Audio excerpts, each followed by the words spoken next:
할렐루야. 너무 좋습니다. 네.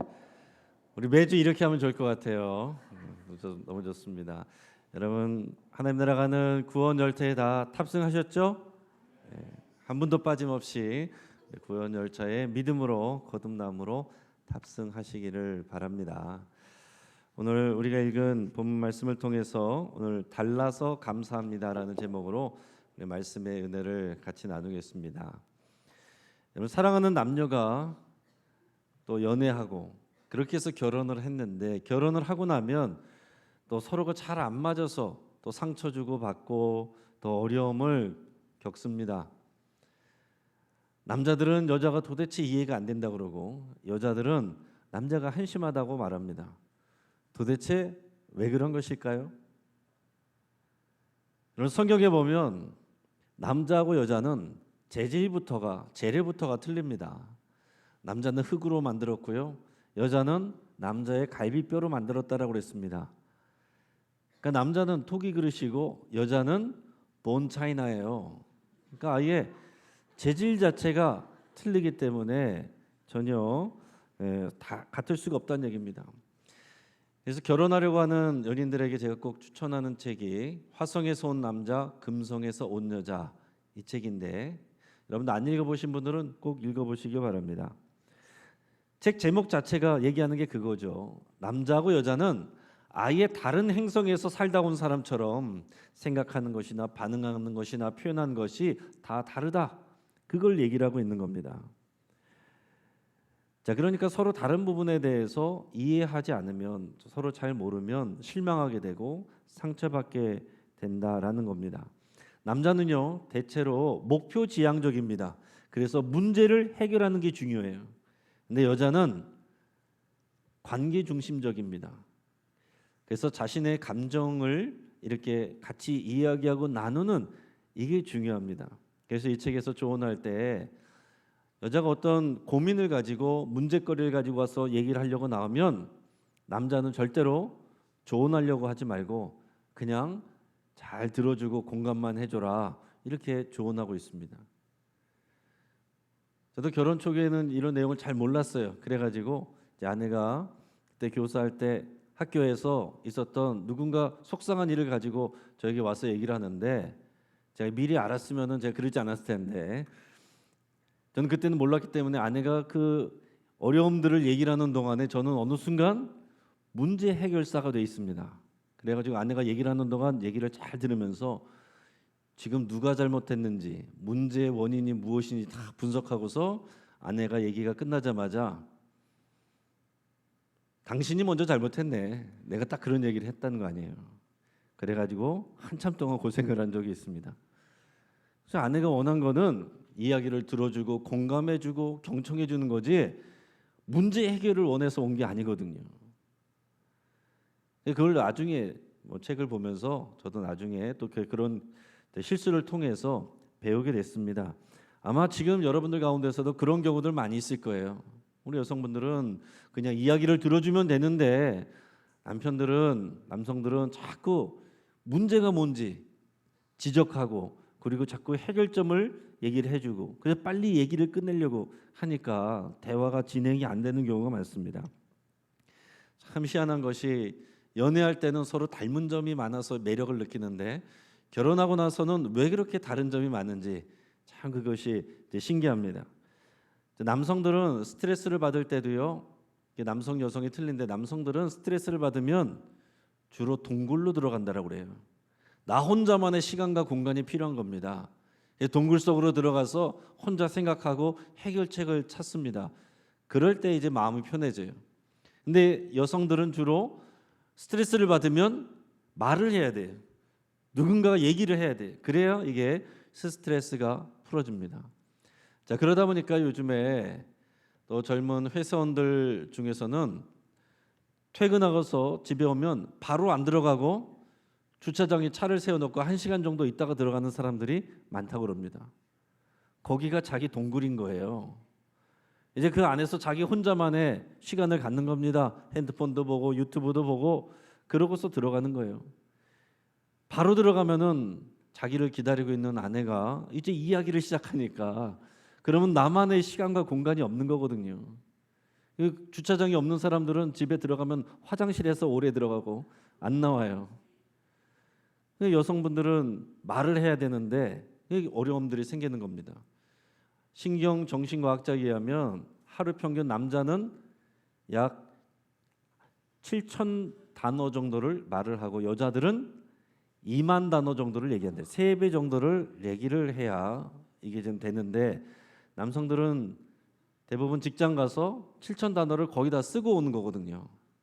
근데 여성들은 아내들은 2만 단어를 준비하고 있다가 남자가 퇴근하면서부터 쏟아내기 시작하니까 남자는 피곤한데 동굴 속으로 들어가고 싶은데 또 여자는 얘기를 해야 되고 그러니까 남자는 대화를 안 하려고 그러고 회피하고 그럼 여자는 속상해하고 그러니까 서로를 오해하고 날 사랑하지 않는구나 이러면서 오해하고 상처를 받는 일들이 있다는 얘기입니다.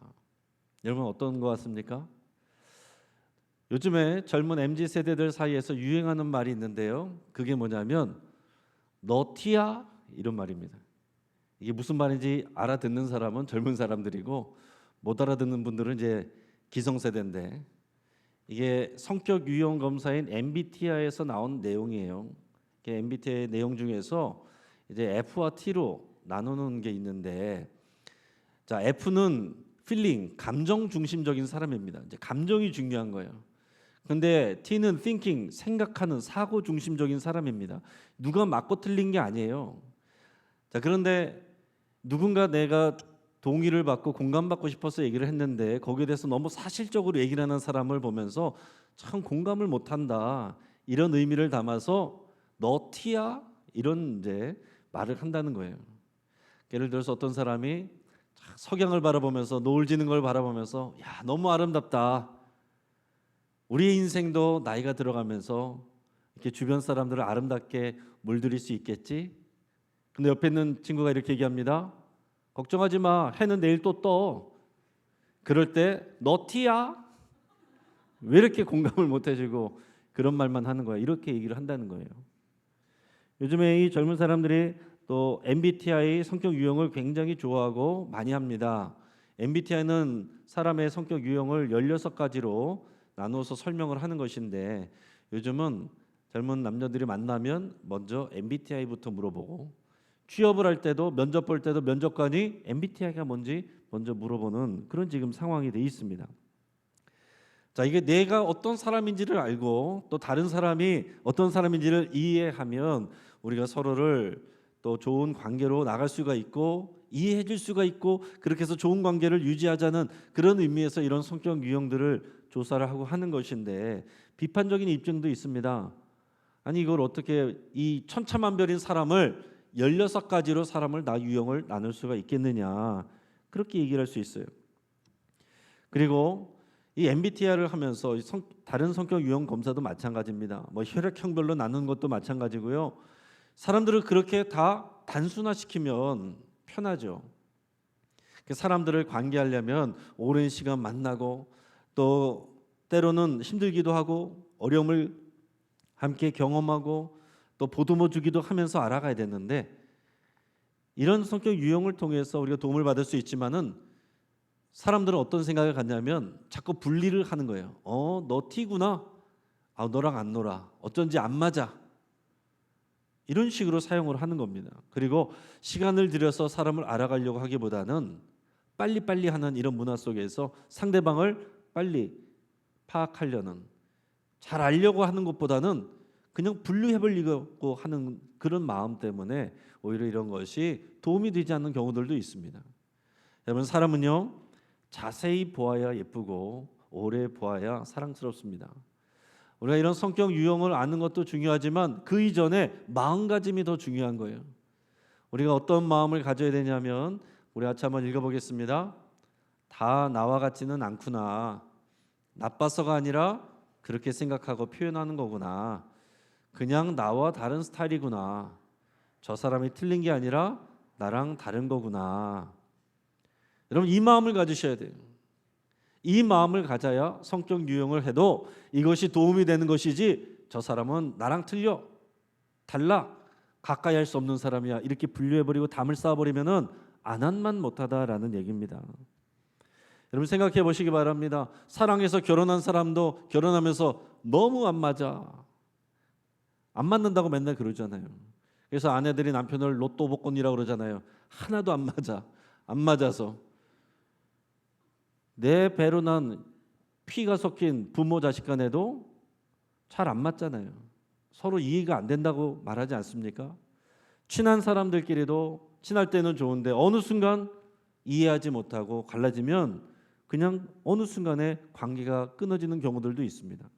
자, 그런데 단지 예수님을 믿는다는 이유만으로 교회 안에서 살아온 것도 틀리고 자라온 배경도 틀리고 생각도 틀리고 기질도 틀리고 스타일도 틀리고 고향도 틀린 사람들이 하나됨을 이룬다.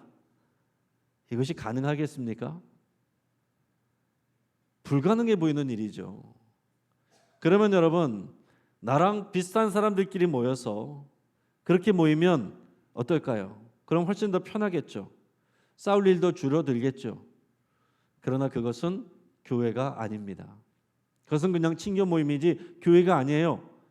우리가 알아야 될 것은 뭡니까? 우리가 노력해서 교회를 하나 되게 만드는 것이 아닙니다. 교회를 하나 되게 하신 것은 예수 그리스도께서 그 십자가 보혈로 이미 이루어 놓으신 일이에요. 우리는 거기에 동참하는 것이고 부름받는 것이고 우리가 할 일은 평강을 맺는 줄로 하나 되게 하신 것을 힘써서 지키는 것입니다.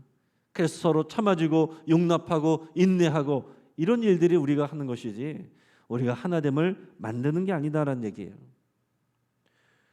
오늘 우리가 부른 아까 찬양 속에서 우리 천국 가는 노래를 불렀는데 우리 이 땅에서도 하늘나라 천국에 참여할 수 있는 방법을 말씀드려왔습니다. 첫째는 하나님의 말씀을 순종해서, 두 번째는 다른 사람들을 위해서 기도함으로, 세 번째는 다른 사람들을 섬김으로 하나님 나라에 참여할 수 있다라고 그랬습니다. 근데 오늘 본문에서는 그 세 번째 말씀을 좀 더 부연해서 그 우선 대상이, 섬김의 첫 번째 대상이 우리의 교회 성도들이다라는 것을 우리에게 가르쳐주고 있어요. 다시 말하면 우리 교회 성도들을 섬길 때에 하나님 나라에 참여하는 것이다, 이렇게 말씀드릴 수가 있는 것입니다. 우리가 교회 성도들부터 섬기지 못하면, 사랑하지 못하면 우리가 다른 사람들을 섬겨도 의미가 없습니다. 교회가 서로 사랑하고 섬기는 모습을 통해 세상 사람들은 주님이 살아계시 계시구나, 예수님이 말씀하시는 그 사랑이 저 안에서 이루어지는구나, 저기는 정말로 특별하구나, 이게 되는 겁니다. 세상하고 똑같고 세상보다도 못하면 누가 교회를 가겠어요? 오늘 성경 본문은 사도 바울이 고린도 교회에 보낸 편지인데, 이 고린도 교회는 참 재밌는 교회입니다. 하나님께서 주신 은혜가 굉장히 큽니다. 성령의 역사가 많이 일어나고 기적이 많이 일어났어요. 그런데 교회는 문제가 많아요. 문제투성인 교회, 아직 미숙한 교회, 그런 교회가 고린도 교회였습니다. 그래서 사도 바울이 고린도 교회에 보내는 이 고린도 전후서는 고린도 교회는 여러 가지 문제들에 대해서 해명하고 설명하고 설득하는 그런 내용들이 대부분이에요. 자, 이 고린도 교회는 사도 바울이 1년 반 동안 정말 고생해서 전도를 해서 그 사람들이 교회가 된 사람들입니다. 이 고린도 지역은 지금의 그리스 지역, 그 당시에 아가야 지역에 있는 항구 도시고요, 상업과 행정의 중심 도시입니다.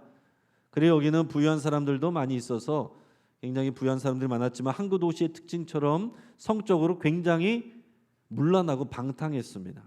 그리고 우상 숭배가 많았어요. 자, 그런 사람들이 예수님을 믿는다, 수많은 신들을 섬기는 그런 곳에서 예수님만이 구원의 길이라는 것을 믿고, 하나님을 믿고서 남들이 다 자유와 그 성적 타락 가운데서 그것을 즐기라고 말하는 가운데서 정결하게 살고 거룩한 백성으로 살기로 결단하는 것이 얼마나 어렵겠습니까? 여러분, 이 시대보다 더한 거예요. 이런 시대 속에서 점점 예수님 믿기가 점점 어려운 것처럼 고린도 교회, 고린도 지역이 그런 상황이었습니다.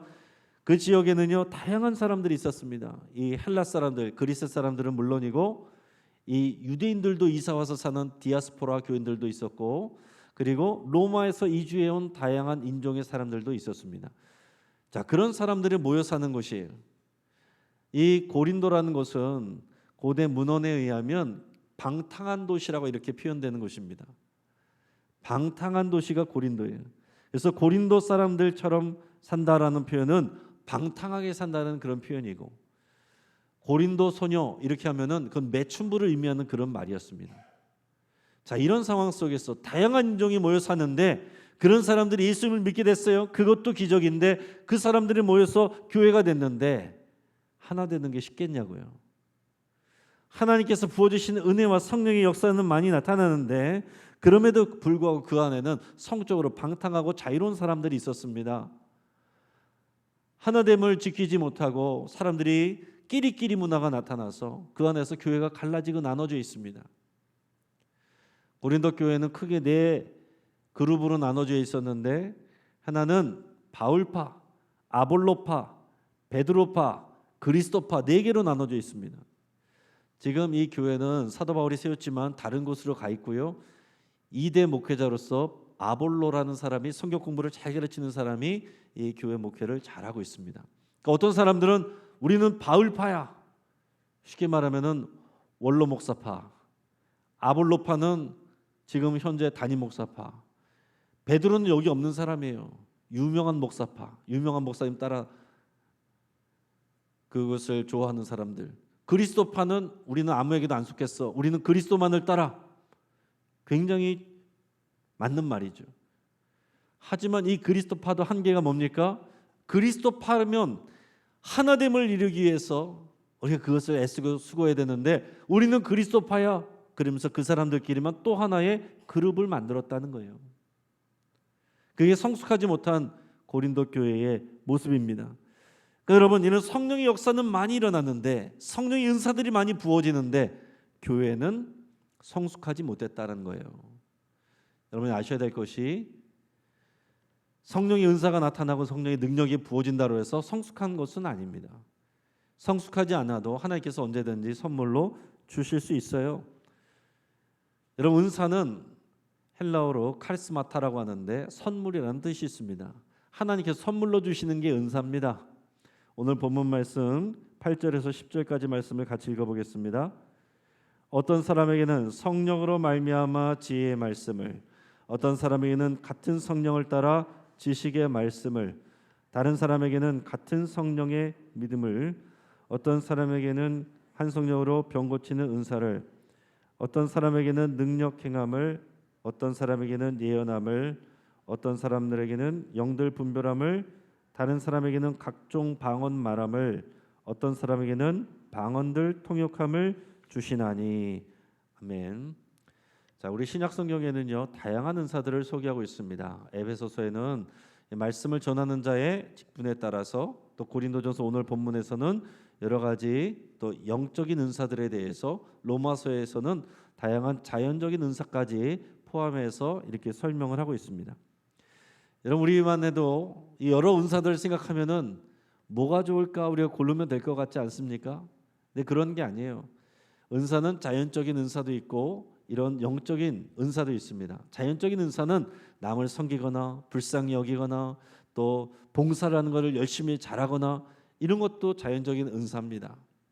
근데 이런 영적인 은사는, 초자연적인 은사는요 어느 순간에 필요에 따라서 성령의 뜻으로 주시는 은사가 있어요.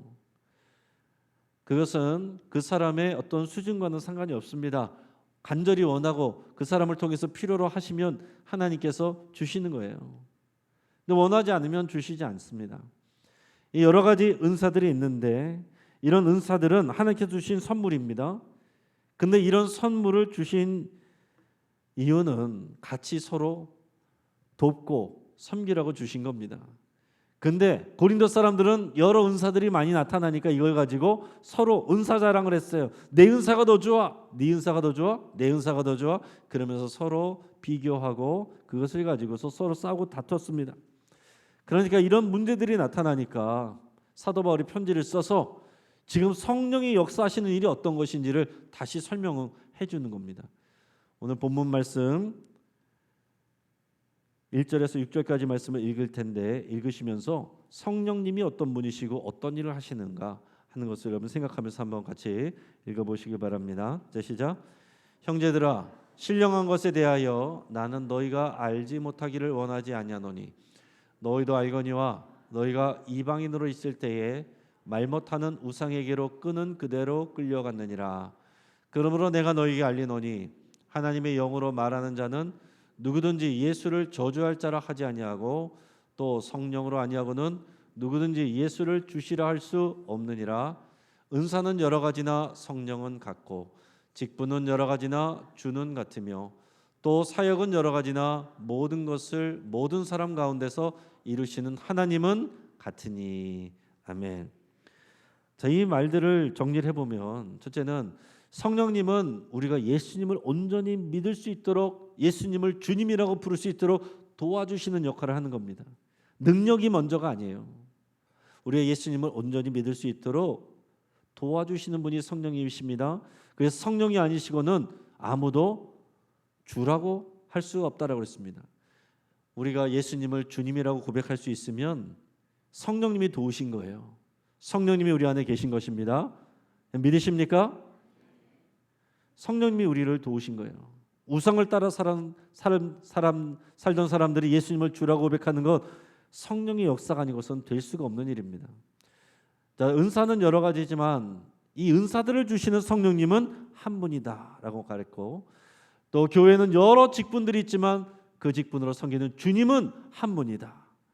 또 교회 안에서 사역은 여러 가지이지만 그 일에 결과를 주시는 분도 같은 하나님 한 분이시다.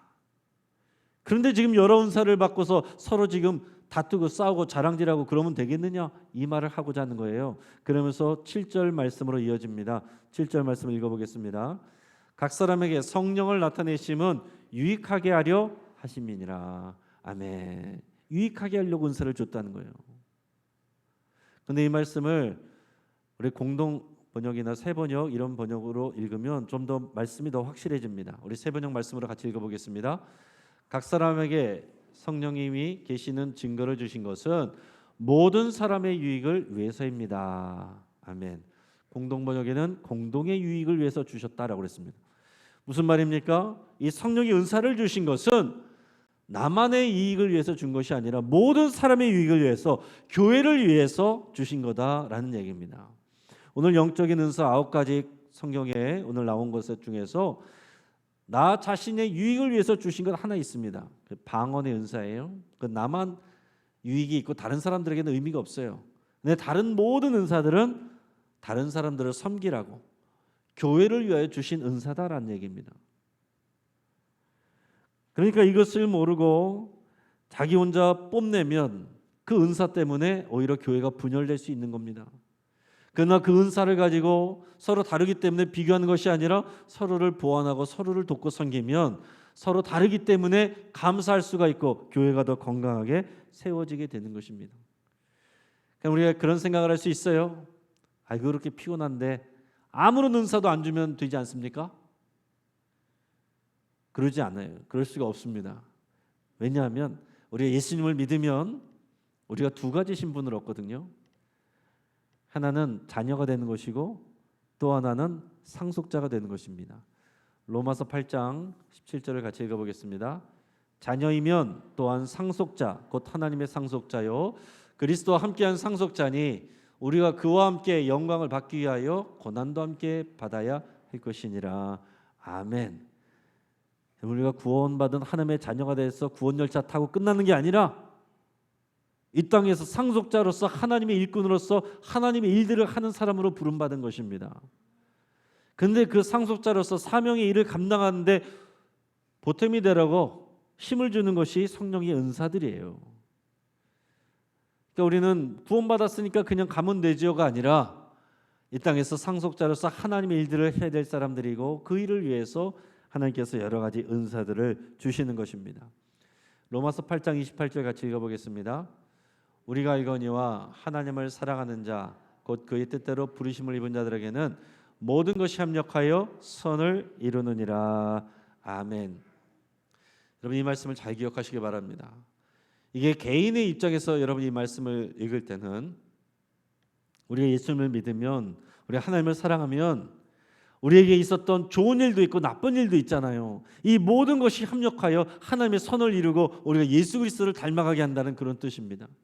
근데 이 말씀을 교회로 우리가 읽으면 어떤 뜻이냐면, 교회를 읽으면 교회 안에는 다양한 사람들이 있고 나와 다른, 저마다 다른 사람들이 있고 저마다 다른 은사들을 가진 사람들이 있는데, 그 모든 사람들이 합력하여 건강한 교회를 이루는 하나님의 선을 이룹니다. 이런 뜻이 되는 거예요.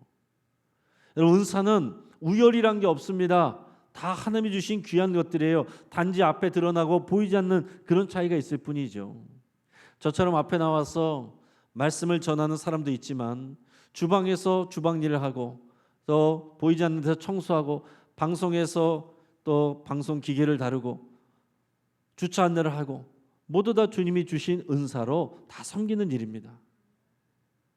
우리가 이것을 알아야 되고 서로 감사를 해야 우리가 교회가 건강한 몸인 교회로 되어가는 거예요. 우리가 믿는 예수 그리스도의 십자가 보혈, 그 보혈의 능력, 그 보혈의 능력으로 이루어진 일이 뭡니까? 죄를 씻으셨죠? 거기까지만 알면 안 돼요. 죄를 씻으셔서 무슨 일이 일어났습니까? 모든 막힌 것을 뚫으셨어요. 막힌 담을 허무셨습니다. 그래서 화목하게 하시고 평화를 이루셨어요. 그게 십자가 보혈의 능력이에요. 여러분, 예수님의 십자가 보혈로 인해서 절대로 같이 할 수 없는, 전혀 다른 하나님과 우리가 하나가 됐습니다. 죄인인 우리가 완전히 거룩하신 하나님 앞에, 보이지도 않는 하나님 앞에 나아갈 수 있는 길이 열린 거예요. 하나님과 화목하게 되고 평화롭게 됐습니다. 또 예수님의 십자가 복음의 의미는 전혀 다른 사람들이 하나 됨을 보여줍니다. 예수님의 제자들 보세요. 그 제자들 안에는 세리마테, 로마에 부역하는 사람이 있습니다. 또 그 안에는 열심당원들이 있어요. 독립을 꿈꾸며 칼을 차고 다니는 사람들이 있습니다. 세상 밖에서 보면 서로 칼로 찌르고 공격할 만한 그런 사람들이 예수님의 제자 그룹 안에 다 있다는 거예요. 예수님의 십자가 보혈의 정신입니다. 쉽게 말하면 우리 교회 안에 아주 보수적인 정치 성향을 가진 사람도, 아주 진보적인 정치 성향을 가진 사람도 같은 교인이 된다는 얘기예요. 그게 건강한 교회입니다. 여러분, 보수 당문을 좋아하는 사람들만 모인 교회, 진보적인 당을 좋아하는 사람들만 모인 교회, 편하겠죠. 마음이 잘 맞겠죠. 그러나 그것은 건강한 교회가 아닙니다. 전혀 하나 될 수 없는 사람들이 예수 그리스도 십자가 때문에 하나 되는을 이룬 그 교회가 건강한 교회인 것입니다. 초대교회 때 그런 일들이 일어났어요. 그래서 십자가 보혈로 이방인과 유대인들을 막힌 담을 허무서 하나 되게 하셨다라고 그랬습니다. 유대인들은 이방인들 취급도 안 했습니다. 저 사람들에게 구원이 없다라고 생각했어요.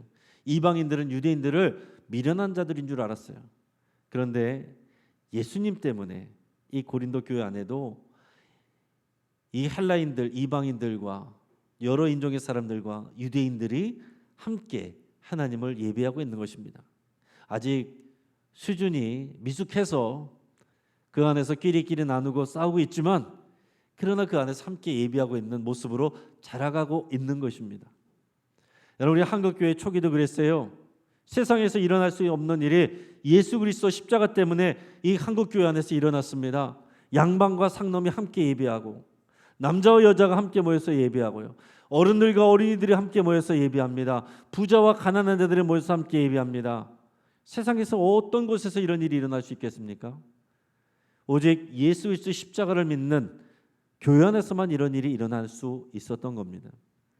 오늘 영신교회도 마찬가지예요. 우리 영신교회 안에는 다양한 사람들이 있습니다. 출신 지역도 틀리고, 배운 것도 틀리고, 성향도 틀리고, 기질도 틀리고, 추구하는 바도 다 틀립니다. 그러나 우리가 각자 받은 각양의 은사대로 우리가 서로를 섬길 때 건강한 영신교회가 되는 것입니다. 그게 하나님의 뜻이에요. 우리가 서로 다르기 때문에, 다른 것 때문에 피곤할 수 있어요.